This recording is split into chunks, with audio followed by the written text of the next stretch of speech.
네, 안녕하십니까. 수정쌤입니다. 자, 오늘은 이번 3월 23일 날 서울시 교육청 모의고사를 보는데요. 특히 우리 고3 학생들은 처음으로 보는 수능형 모의고사잖아요. 그래서 여러분들이 알아둬야 될 내용 몇 가지 간단하게 설명을 드릴까 합니다.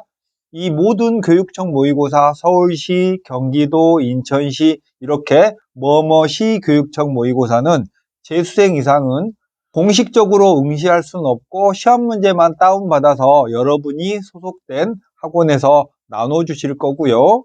고3만 정식으로 성적 처리까지 되는 그런 첫 모의고사가 되겠습니다. 이제 여러분이 고3이 돼서 모의고사를 보는데요. 어떤 점이 달라지냐면 기본적으로 문제의 형식이 달라지기도 해요. 그런데 그것보다 더 중요한 건 여러분의 마음가짐이 달라져야 됩니다. 고2 이하의 모의고사를 볼 때는 이게 학교 내신에 들어가지 않다 보니까 아이들이 그날 가벼운 마음으로 보고 또 아이들하고 얘기를 나눠보면 옆에 친구들이 모의고사 보다가 잤다는 얘기도 많고 정말 아무 열정 없이 보는 학생들이 꽤 많은데 고3의 모의고사는 대략 여러분이 7번이나 8번 정도의 공식적인 모의고사를 보거든요. 올해 한 해 동안 이 모든 모의고사가 중요하지 않은 게 없어요. 게다가 매번 모의고사를 볼 때마다 시험 범위가 조금씩 늘어나는데 일부 탐구 같은 과목은 시작부터 3월부터 전 범위고요. 수학 같은 경우에는 3월, 6월, 9월 이렇게 점차 범위가 늘어나서 마지막 9월에는 수능과 똑같은 범위로 실시됩니다. 그래서 고3이 돼서 처음 보는 이 서울시 교육청 모의고사는 여러분이 이번 겨울, 고3이 된 겨울에 얼마나 공부를 했는지에 대한 평가도 될 수 있고 또 올해 모의고사로 내가 어느 정도 대학을 갈 수 있을지를 가름하는 첫 단추와 같은 시험이기 때문에 정말 중요해요. 어떤 분들은 서울시가 안 중요하다라고 말하기도 하지만 처음 보는 모의고사는 어쨌든 여러분의 첫 출발을 알리는 모의고사이기 때문에 중요할 수밖에 없습니다. 여러분이 수능시험을 잘 보겠다고 큰 계획을 세우고 있을 텐데 너무 계획이 멀면 잘 실행이 안 되니까 매번 중요하게 여러분에게 다가올 3월, 4월, 6월, 9월 이런 모의고사가 결승점이라고 생각을 하고 그러니까 여러분은 20일 후에 수능시험을 본다고 생각을 하고 지금부터 마무리 학습 계획을 세워야 합니다. 여러분 중에서는 아직 준비가 하나도 안 됐다는 말씀하시는 분도 있는데요. 준비가 안 된 대로 지금부터 남은 20일 동안 할 수 있는 마무리를 해서 한 개라도 더 맞도록 계획을 세워서 실행해 보는 게 좋습니다. 그럼 서울시 교육청 모의고사에 대해서 살짝 소개하면 시험 범위는 국어는 1, 2학년은 전범위고요.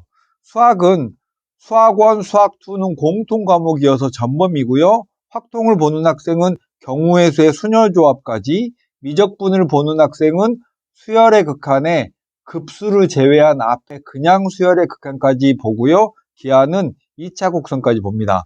영어는 1, 2학년 전범위, 한국사도 전범위, 사회탐구랑 과학원도 전범이고요. 과학 2 과목은 이번에 실시하지는 않습니다. 수학 문제로 좁혀서 말씀드리면 공통 과목인 수학원과 수학2가 각각 11문제씩 출제가 되고요. 배점은 37점씩 배점이 되고 1번부터 22번까지는 수학원과 수학2가 정말 교대로 예쁘게 잘 나옵니다. 2점짜리 1개, 3점짜리 5개, 4점짜리 5개고요. 수학2도 마찬가지로 2점짜리 1개, 3점짜리 5개, 4점짜리 5개가 나오고 선택 과목은 여러분이 확통이나 미적이나 기하 중에 하나를 선택하시겠죠? 미적이라면 8문제가 나오면서 26점입니다. 문항으로는 23번부터 30번까지고요.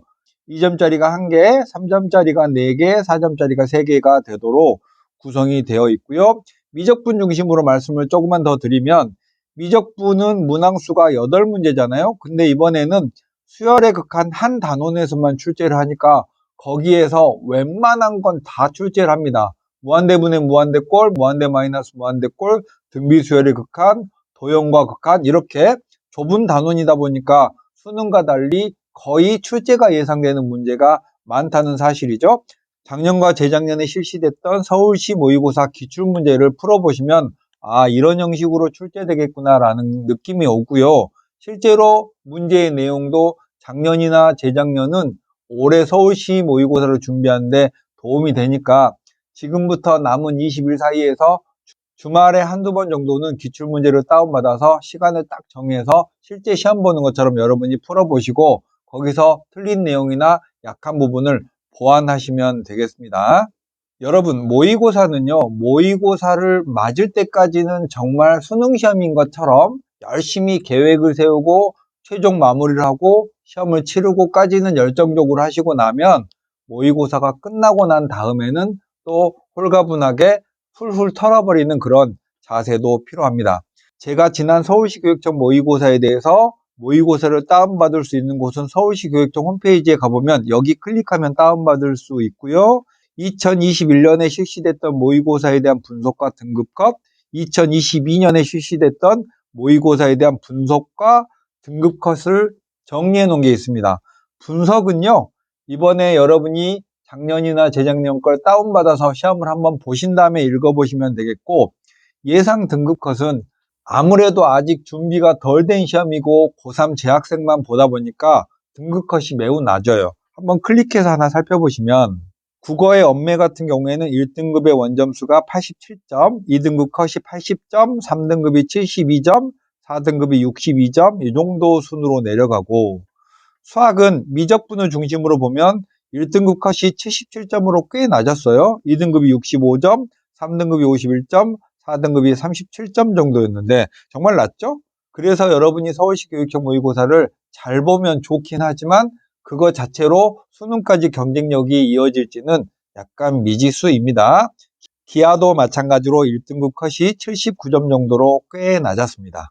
그리고 확통 미적 기하 중에서는 작년에는 기하가 가장 어려웠던 시험이에요. 자, 이렇게 해서 서울시 교육청 모의고사에 대한 간단한 말씀 드렸는데요. 무조건 잘 봐야 부모님에게도 큰 소리 칠 수 있다는 사실을 잘 아시죠? 그래서 남은 기간 준비 잘해서 서울시 교육청 모의고사 잘 보기 바랍니다. 수정쌤이었습니다. 안녕.